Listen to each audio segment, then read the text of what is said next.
Your problem card is the white square, which, among other things, represents sort of a default or a status quo. This may be a sign that you've been putting all your effort into surviving, but not thriving. Which, all things considered is fair. We've all been in survival mode for, years now? But the human condition craves growth, change, challenge. Which brings us to the lemonade card in the short-term solution slot. They say when life gives you lemons, make lemonade. But what are you supposed to do with a bunch of lemonade if you're not particularly thirsty? But just because you're thirsty doesn't mean other people aren't. I believe this is a sign to take what life has given you and give it back to life. Better. And the long-term solution card is Mumford, holding an alligator. I believe this ties in with the lemonade card. When you think of magicians, you think of them pulling a rabbit, not an alligator. You have within you the potential to give the world an unexpected and sweet surprise. All you gotta do is think outside the box. The Sesamerot has spoken.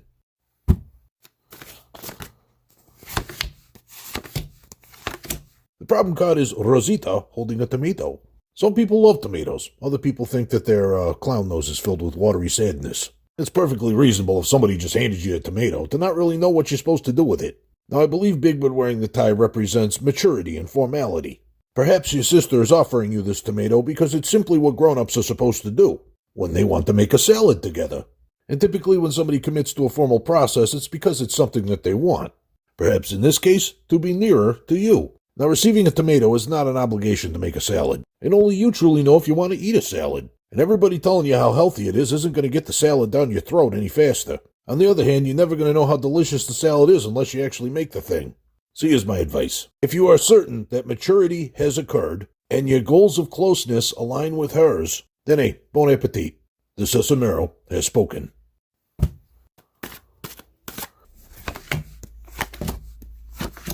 The problem card is Zoe standing outside a box. There's the obvious implication. You'd like to come out. But the subtext is that being in is restrictive to you.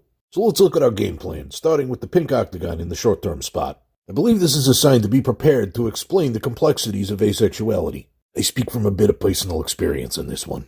A lot of terminology is necessary to provide context, such as aspec, allosexual, and the difference between ace and arrow. And I believe when coupled with the long-term solution card, Oscar holding a sandwich, well, let's just say that explaining these differences is going to require a listener with an open mind. So I think a good starting point is to be clear on the scope of your own desires, get to a point where you can speak about them with confidence, and then try and lay some groundwork with your mom. In short, make sure she'll receive the information in the spirit in which you offer it. The Sesamerot has spoken.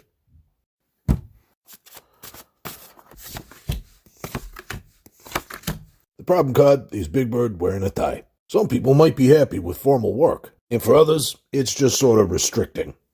So let's look to the short-term solution card, the 5 of Nightcaps. A sign that this is definitely a decision you're going to want to sleep on first.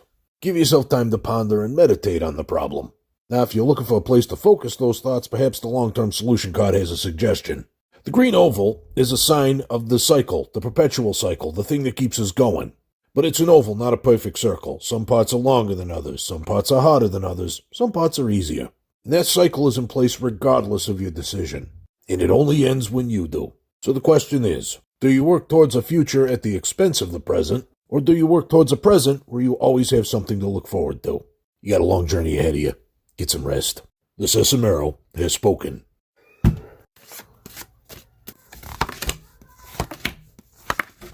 Your problem card is the 4 of Beanies. I believe this to be a sign that somebody is trying to enforce an arbitrary and possibly on its face ridiculous set of unification standards. Trying to get you to muck in for the team. And the short-term solution card is inviting you to stop and think about this for a moment. Because in the long-term solution slot is the green rhombus, a sign of making positive changes that benefit yourself. You will be you your entire life. You will be their employee for a significantly smaller fraction of that. Now, the thing with beanies is they're removable. And there are many situations where it is not in your best interest to wear a beanie. High winds, low ceilings, funerals. And if someone's trying to use a position of authority to staple a beanie to your head, well, it's kind of a red flag. You've done your due diligence and given them the information they need to prepare. It's their problem now. Don't make it yours. In my humble opinion, the Sesamerot has spoken.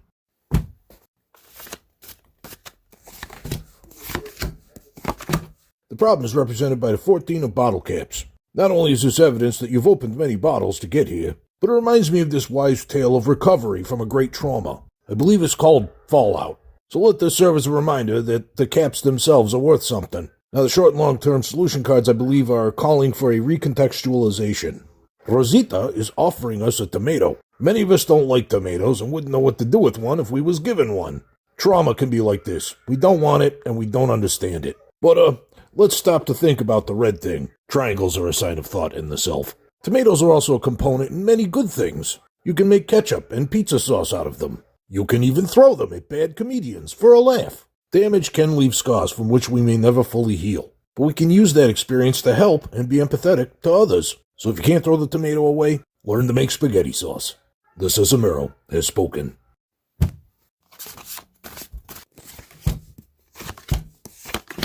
I believe the first two cards are counseling us on a refinement in our understanding.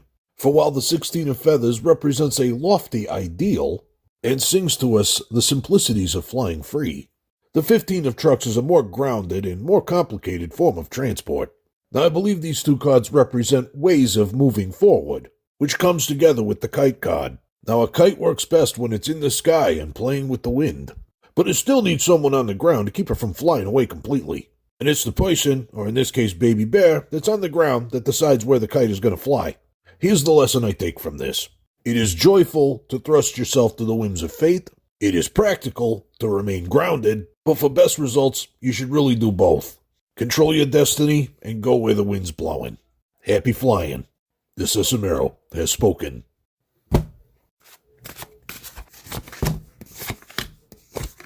I believe the newspaper in the problem card slot is a nod to your motivations. You want the things that you have to say to come from the gravitas of a trusted and verified source. Not a problem in itself, but the implication is that you've already tried to give this news and it's gone unheeded. Which brings us to Snuffleupagus wearing socks in the short-term solution slot. There's no practical reason for Snuffy to wear socks. Snuffy don't wear shoes. And while it does draw a little more attention to Snuffy's presence, if somebody was trying to ignore Snuffy before, the addition of socks is not going to do a whole lot. Which brings us to the long-term solution card, the one of teddy bears. A reminder to take care of the most important person in this situation, yourself. So my advice is this. Instead of using therapy to deliver a message that your mom's not listening to, see if you can figure out why she's trying to avoid the elephant in the room in the first place. And no matter what, make sure your healing stays the priority. The Sesamerot has spoken.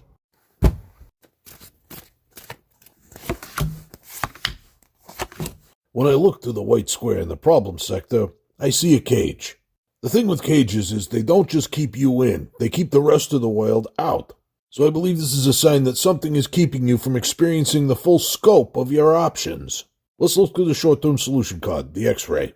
This is a sign of self-examination and looking within. Now let's bear in mind that that can also be a practical piece of advice. For example, some of what you're describing are symptoms of depression. So it's not a bad idea to get an evaluation, just to cover your bases. But with those bases covered, let's look to the red triangle in the long-term slot. I believe this is an invitation to turn your mind's eye to the things that you are passionate about. Think about them and write them down if you must. Many times, these feelings are caused by desires going unfulfilled in your life. Be honest with yourself about what they are. Take your first step out of the cage in that direction. The Sesamerot has spoken.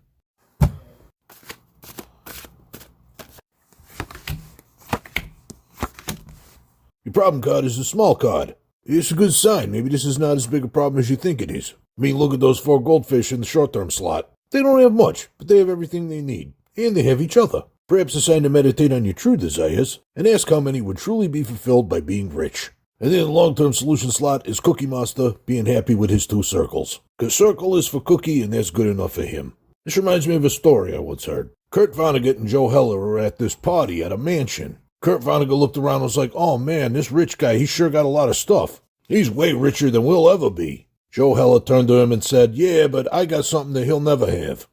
Enough. Happiness does not come from owning the whole world. I mean, if it did, maybe Elon Musk could stay off of Twitter for like 5 minutes. In short, do not mistake security for happiness. Because if money truly bought happiness, then why would we need advertising?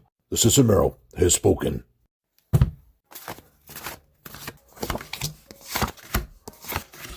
The black pentagon in the problem space suggests that we're missing some information. Perhaps a sign that you have not focused on your desires. Our desires can be clues or guides to our natural purpose. Desire is what informs your needs. Hunger is a desire for food, for example. So perhaps the short-term solution, Snuffy with a mop, is an invitation to first clear your mind and think about what it is you truly desire.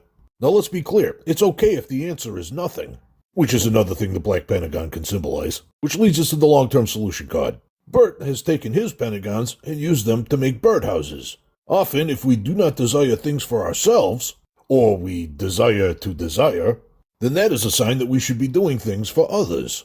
Worst case scenario, you make the world a better place. Best case scenario is by helping others fulfill their desires, you will learn what your own desires are. The Sesamerot has spoken.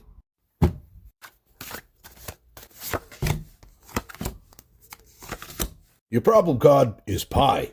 Everybody likes pie. If you have a delicious pie, it's nice to share, but you're not required to. Perhaps the pie isn't big enough to share, or it's your favorite kind of pie. You know what? The reason doesn't matter. It's your pie. You ain't got to share it if you don't want to. A cold, hard truth, as represented by the blue square in the short-term solution slot. Now let's check out the long-term slot, the 10 of fruits. The world is chock full of many other sweet and delicious treats, and nobody's going to starve just because they didn't get a slice of your pie. And even if they did, their hunger is not your responsibility. You should only share your pie if you want to share your pie. And make sure you're doing it on your own terms. Maybe go with someone who's going to offer you a nice cup of coffee to go with it. The Sesamerot has spoken.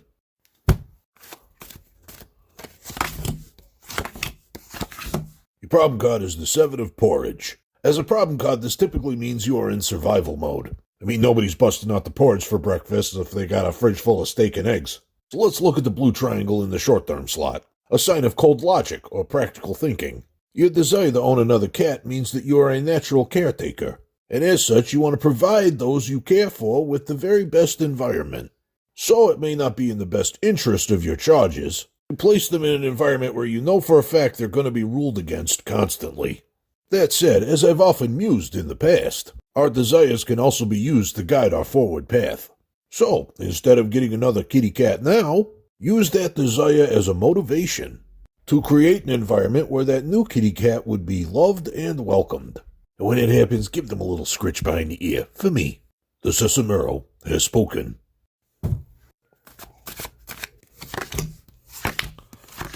So here's a funny thing about the number 11. It's kind of an awkward number. I mean, have you ever bought just 11 of something? No, it's usually 10 or 12. The number 11 has a very important job, and that's to get you from 10 to 12. So I believe the 11 of worms in the problem space represents your workspace. This theory is given support by the green hexagon in the short-term space, for it is a symbol of the natural order of things. And the long-term slot has shown us Rosita offering a tomato, which I believe is a sign of caution, a reminder that people may not receive our gifts in the spirit in which they are offered. Think of it this way. Your work environment serves a utilitarian purpose, and as long as it continues to serve that purpose, everything works as designed. And adding a new dynamic to that, while not impossible, would be very tricky. So I guess what I'm saying is, you've got a wonderful tomato to offer, and it would be a shame to feed it to the worms. The Sesamerot has spoken.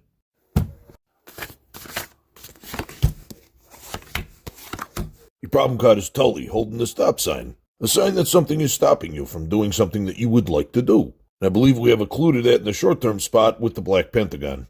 A sign representing obfuscated mysteries. Perhaps a sign that you are looking for certainty in his actions, but also raising the question, are you providing certainty in your own actions? Let's look to the long-term card. Baby Bear reading a book. Baby Bear looks like he's enjoying the story, but one wonders if he would have picked up the book if there wasn't something on the cover to attract his attention. Well, who knows, maybe he heard about the book from a good Amazon review or something. The thing is, every book has a chance to get read. But if the author wants any chance of getting anybody to check out the contents of the book, then they gotta find a way to let people know what the book's about. In short, putting your story out there is the only chance you have of getting it heard. Go for it. The Sesamerot has spoken.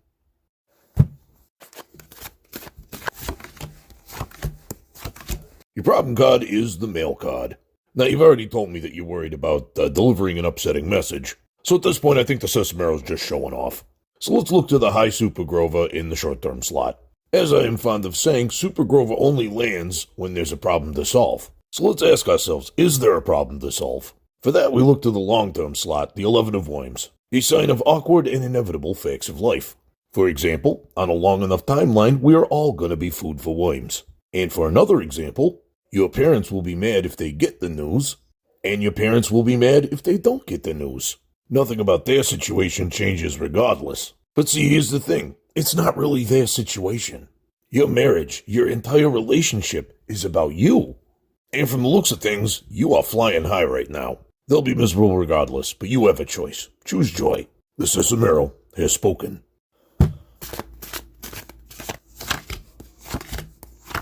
The problem slot is occupied by Different Ernie. We are accustomed to thinking of Ernie's ducky as being yellow, and yet in this case he seems to have chosen the green ducky. And only Ernie really knows why he did that. Perhaps a clue to his motivations can be found in the short-term slot, the purple rectangle. A lot of passionate feelings being compressed down. This could be a sign that there is some rebellion in your friend's actions. Sometimes when the whole world is telling us not to do something, it just makes us want to do it harder. Bear this in mind as we proceed to the long-term slot, the orange rhombus. I believe this is a sign that we need to approach everybody's perspectives with caution and an open mind. It is a very good friend thing to do, to share your concerns. But that conversation has to go both ways. Be clear about what your friend sees in this place and that you don't. Because if you want to be heard, you also have to be willing to listen. The Sesamerot has spoken.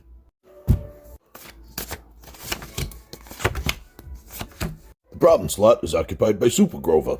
He's flying high, and as we know, Super Grover only lands when he has a problem to solve. I believe this is a sign that you have a solution in search of a problem. Let's look to the blue square in the short-term slot. A simple, logical, utilitarian shape. Here's a fun fact for you. I used to be a Tech Plus ham radio operator. I could even operate a telegraph sounder at 35 voids per minute. You may be asking yourself, what does any of that even mean? And what am I supposed to do with that information now that I have it? Those are valid questions. For the answers, let's look to the 2 of tutus. Oh, I love this card because it's a pun. See, it's two twos. 2, get it? It's the right words, in the right situation, and the right people get it. I believe the message is that you should value your descriptors.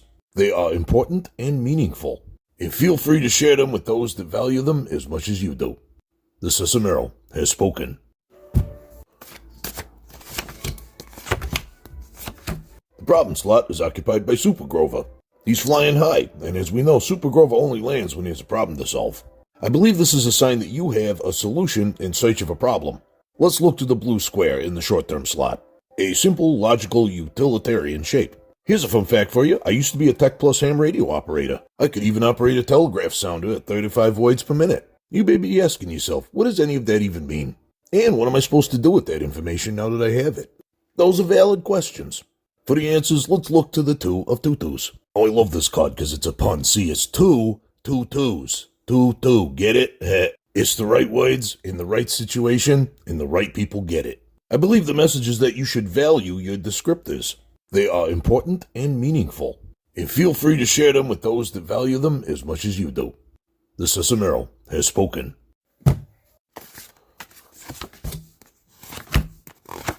The problem card is a 7 of porridges. Nobody wakes up in the morning and goes, I could really go for a big bowl of porridge right now. Well, except maybe Baby Bear. We also don't wake up in the morning and go, I'm going to put on a beanie and just wear it all day. But sometimes we just find ourselves in a situation where we got to eat porridge and wear other people's beanies. Because they increase our chances of survival in the short term. Keyword, short term. Let's look to the long term, the rainbow. The rainbow represents a beautiful moment of clarity after the storm. And in this reading represents a moment of relief, as well as a reminder that this is not a promise that it will never rain again. I believe the lesson is this. Ridiculous obligations, for the purposes of survival, do not last forever. But they do run the risk of recurring if you don't use this opportunity to put something better in your cupboards. Follow the rainbow to a better hat. The Sesamerot has spoken.